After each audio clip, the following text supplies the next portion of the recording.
As mentioned, my name's Nigel Hogg and I work for Havering College. It's just like Alcoholics Anonymous. I put my hand up and say, yes, I was once an apprentice. Many years ago, I served an apprentice as a coach maker. For all those that don't know what a coach maker do, it's basically you take a piece of wood, you muck around with it and you turn out a horse box, and that's what a coach maker does. So I am a time-served apprentice, and obviously as you can see that I'm still a coach maker today because I wear a suit and a tie. So the skills I learned as an apprentice aren't necessarily what the skills I use in my modern present jobs, but the idea is that once you start an apprenticeship it can lead to other things. So I'm an employment engagement manager for Havering College, and with me and my colleague Roy, who's in the audience, we sort out companies' requirements around apprenticeships. I'm going to be covering today, there's a quick guess who the apprentice is, because rather than make it just chalk and talk and kill you off with PowerPoint, we have a slight clue of the question. Then we're going to, why would you want to employ an apprentice? Because there is costs involved. Why you'd want to be an apprentice, which is again another quite interesting question to ask. And then there will be, for all those that did actually listen to me on the webcast, I will actually answer the question, but I will pose the question at the same time so that nobody's disadvantaged. And then I have some unusual examples of what Havering College does in the way of apprenticeships, and then we'll do a question and answer session at the end. So, who am I? Born in 1975, so we're not looking for someone too young. Anyone that has a guess at this present time? It's gone very quiet. Suffers from dyslexia. This person is famous and he isn't standing on stage, so it's definitely not me. Recently toured America. Still not a lot of guesses going on. He also claimed when he appeared on TV he had never been trained. Who was you saying? Who was you guessing?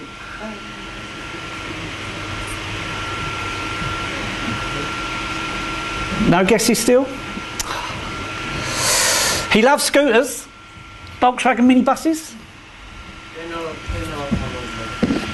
Would you like to come and collect your prize? Would you like to come and collect your prize? We have a very nice cross pin for the person that got it right.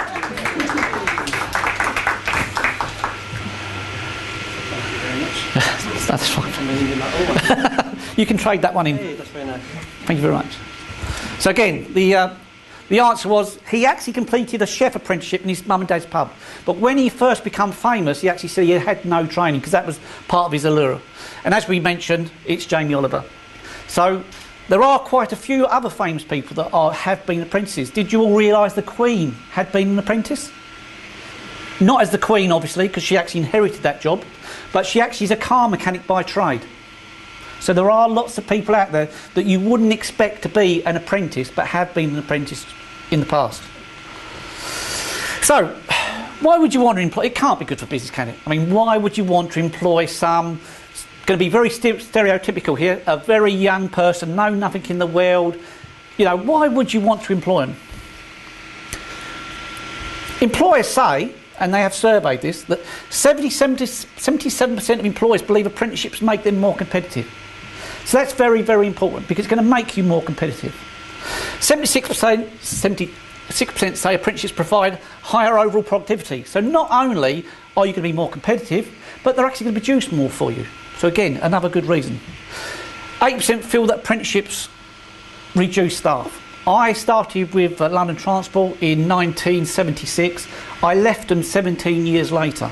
That is quite a typical story for apprentices. They tend to stay with companies a lot longer than your normal staff. 59% report that training apprentices is more cost effective than hiring skilled staff. You must have had the experience of where you've hired staff in, they can't do the job, and then you have to retrain them. Well, with apprentices, they're coming in at quite a low value wage. You're not expecting them to know the world, and the answer is they can actually do the training required for your company.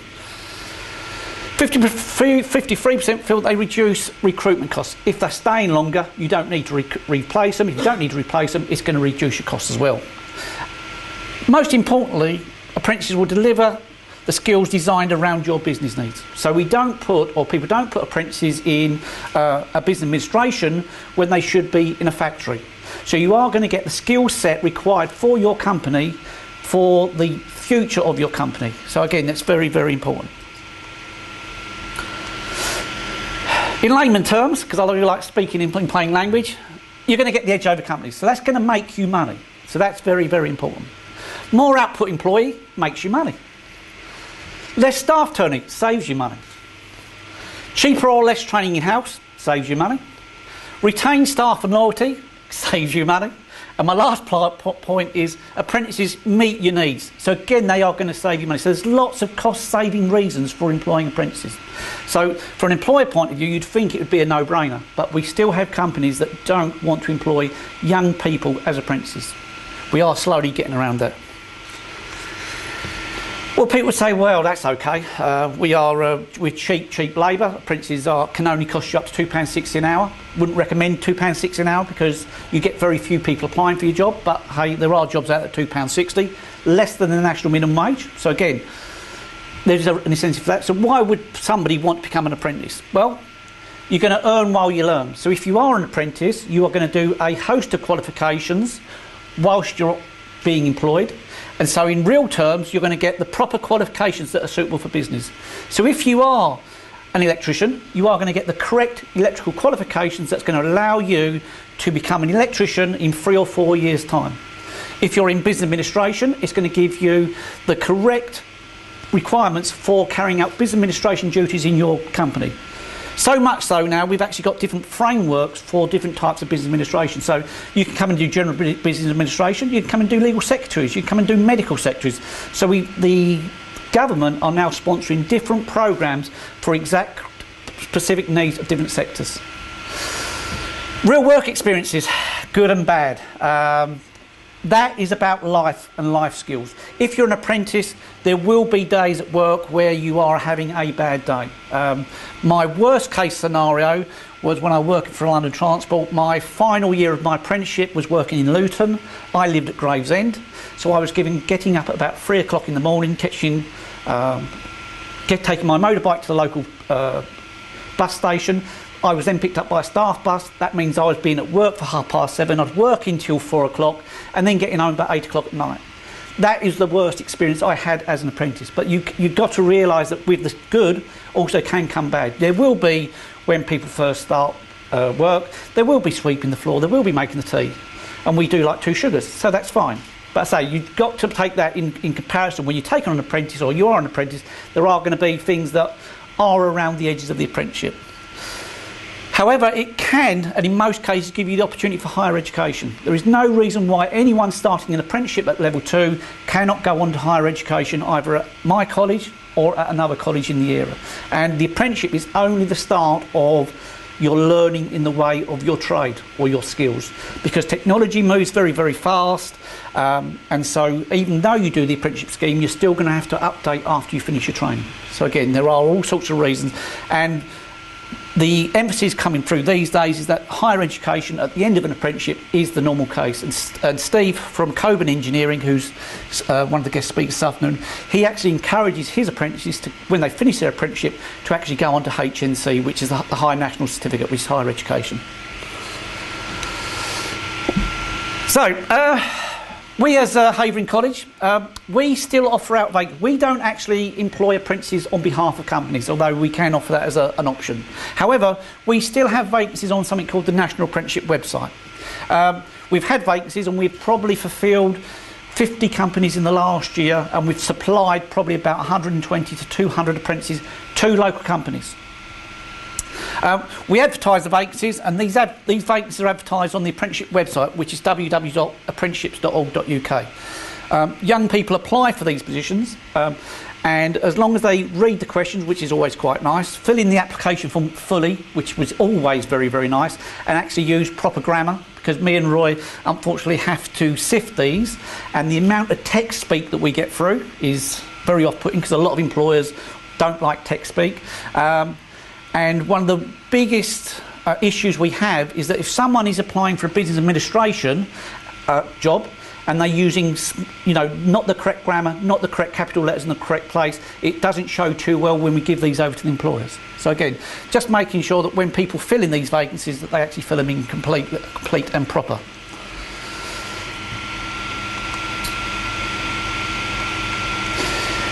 On the web, I posed another little question of what links American Graffiti, Star Wars and cabinet making? Did anyone hear the podcast? No. Sandra's at the back and I actually filmed it in front of her. Thank you, Sandra. So, would anyone like to hazard a guess at what would link them three together?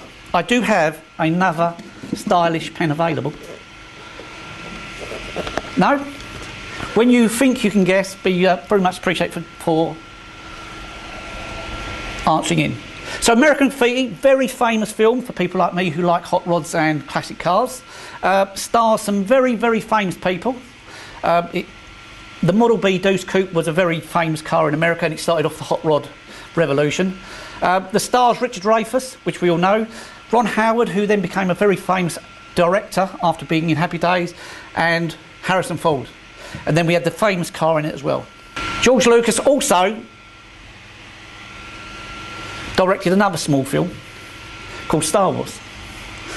Can anyone guess which star appeared in both of them now? I ain't got that many pens. But it's Harrison Ford. Harrison Ford, funny enough, got the gig or the part because he was actually repairing George Lucas's door whilst he was cast in the film. So Harrison Ford is actually a carpenter by trade. And he was fixing George Lucas's door when he was trying to cast the point of Han Solo. And it was either going to be him or another actor. And at the moment that name's gone out of my head. But because he was fixing his door and he'd only used him once and he felt guilty, he said, I've got a little film coming up, probably won't lead to much, but would you like the part? And as I say, the rest is history. So again, Harrison Ford is actually a carpenter by trade, and that's what the links the three. Diverse in many areas. We deliver, there's IT apprentices, accounts apprentices, customer service, call centre, business administration, surveying, bicycles, engineering and many, many more. There's about 200 frameworks, and I'm not going to list all of them. However, some of our apprentices makes guns. We do gunsmiths in the local area. Drugs, unfortunately, Snoffy events are closing down, becoming a science park, but we have students in the drugs industry. We have a student that makes baked bean tins. Yes, there is actually an apprenticeship in tool making, and the tool making makes baked bean tins. So again, in London, this is still going on even to this day. And aircraft toilets. We have a factory at Southend that makes aviation equipment all the time, and one of the apprentices actually designs the aircraft toilets. The one I haven't mentioned on there is, again, very recently, one of our students has just put the 1 billion pixel camera into space, and he was part of the team that produced the 1 billion pixel that's actually looking at the cosmos. I was going to be very short today, so I'll now take any questions that people would like to throw at me.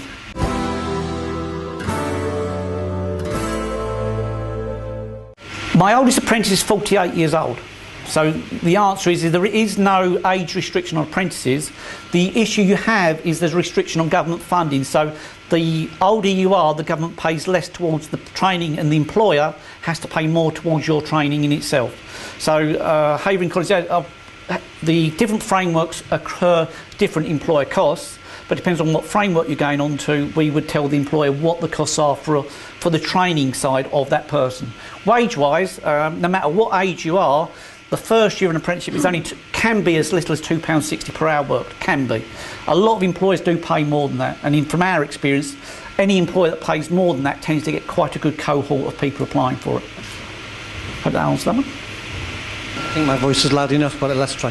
How quickly can we get an apprentice in place? If we've identified a role and a young person, for example, how quickly can we get them started? The official line is, depending on what course you want, sometimes you get started at different points of the year, but the answer is we at Havering College tend to sign them up ASAP. So if you've got the person with the correct entry requirements, you are the employer, the answer is there's no reason why we can't visit you next week and get a sign-up started. So we could provisionally start them, say for example now, on the basis that they may not start a course till next April or September. That's possible. It depends on, I don't want to be too specific, but suppose, I have at the moment an advert on the National Apprenticeship website for a surveying apprentice. Now the technical certificate starts in February, but if they employ tomorrow, we will start the MVQ side of it, the work-based assessing, the monitoring, sort of within the next couple of weeks.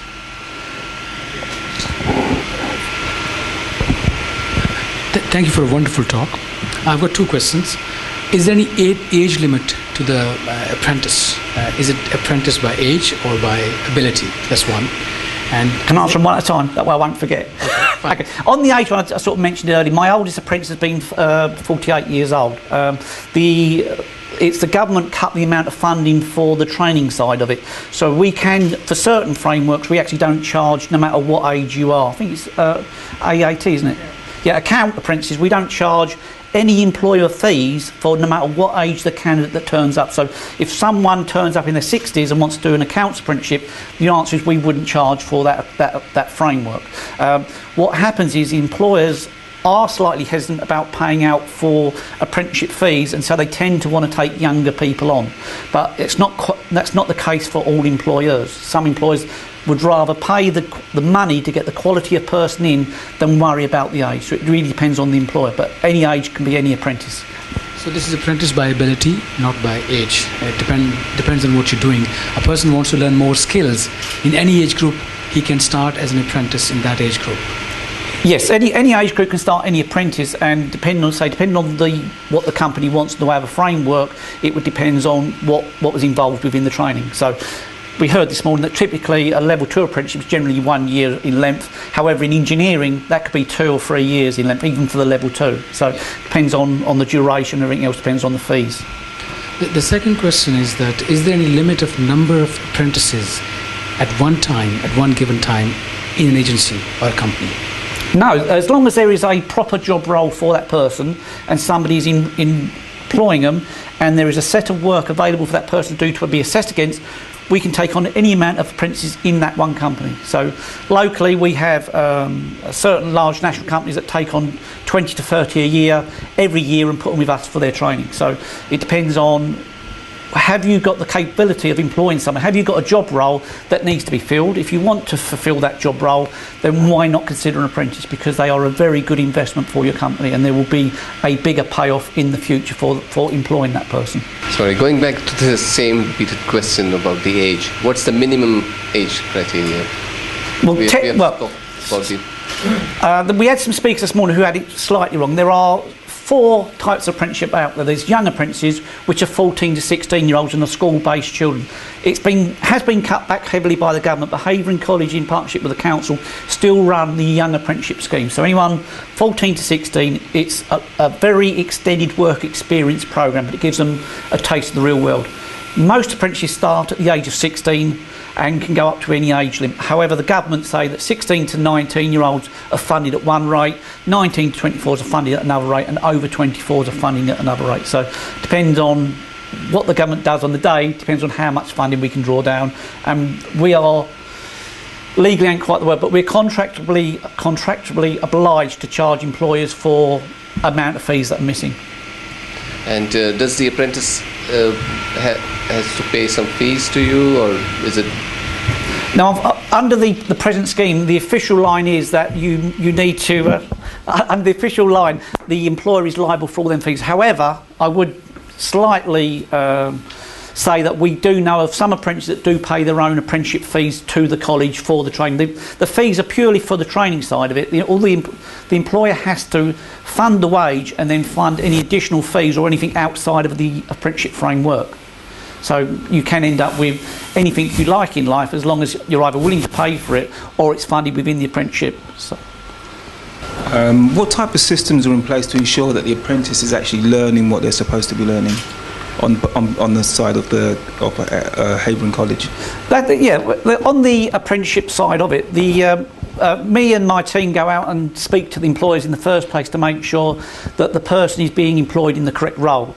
So if you said you need an electrical apprentice and then you've stuck them in the office doing business administration, we would have ascertained at a very early stage that you've got them on the wrong apprenticeship framework. The college and the employer sit down together and talk about what we call the ILP, the individual learning plan. So the employer, the apprentice and the college sign a declaration to say that over the next year, 2 years, 3 years, the apprentice will cover X, Y and Z as part of the proper, what we call SACE framework.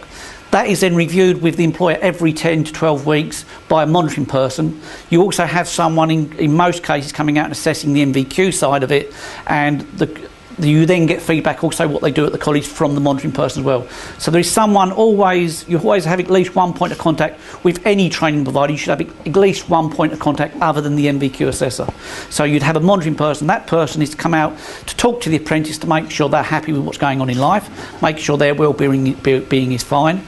The employer then has a chance to comment about the apprentice and what's happening away from the workplace, and that is all formulated by the monitoring agent, and that person feeds back to all the parties to make sure everyone is getting what they signed up for. Because the last thing you want to do is sign somebody up for an apprenticeship framework and you end up with something that isn't fit for purpose, because apprentices have to be fit for purpose. The particular time, how many apprentices would be available from your college? As we learnt this morning, there's sort of 1 million people doing A-levels at the moment. We do have a host of students in our college doing vocational work, but we are obliged to advertise it nationally on your behalf. So technically, anyone in the country can apply for your position within your company. We make sure our students are aware of the opportunities on the NAS website, but the answer is nationally anyone can apply. A case of that this week is a young lady from Merseyside wanted to apply for an engineering job in a local company, and I actually phoned her up and said, did you realise where this was? And she thought that she could actually live on an apprenticeship wage in London and hire a room and eat and live, which again, she appreciated my candour of what it is actually like in the area for the way of cost of living and things like that. So we also give good advice as well. So when I was speaking to this young lady, I actually gave her national companies that run national schemes. So in a local area, what people don't realise is that if you want one of the blue chip companies, you need to be looking now for a January, February start, because that's when Network Rail, EDF Energy will be advertising their apprenticeships in January, February. They will not wait until June, July. So if young people want jobs now, they have to apply in January, February, March.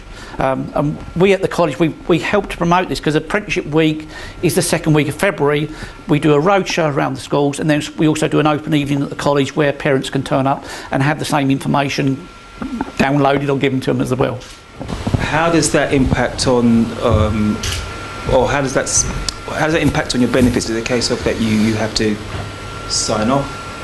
And then are there other provisions? As far as I'm aware of, and we do have one lone parent on benefit on the apprenticeship, and because the young lady came off of benefits and went on to the apprenticeship, they made an adjustment in the money, so she actually wasn't worse off than what she was. I've got to be perfectly honest, how long that lasted for, I'm not 100% sure. But until what they say is that an apprentice should command more than the minimum wage after a minimum amount of period. So when she becomes more value to the company, then quite often they pay a lot more than the minimum wage. But as far as I know, she didn't need to speak to I don't want to give out wrong information, but the one example I do know within the college where that happened, she was not disadvantaged by taking the apprenticeship job.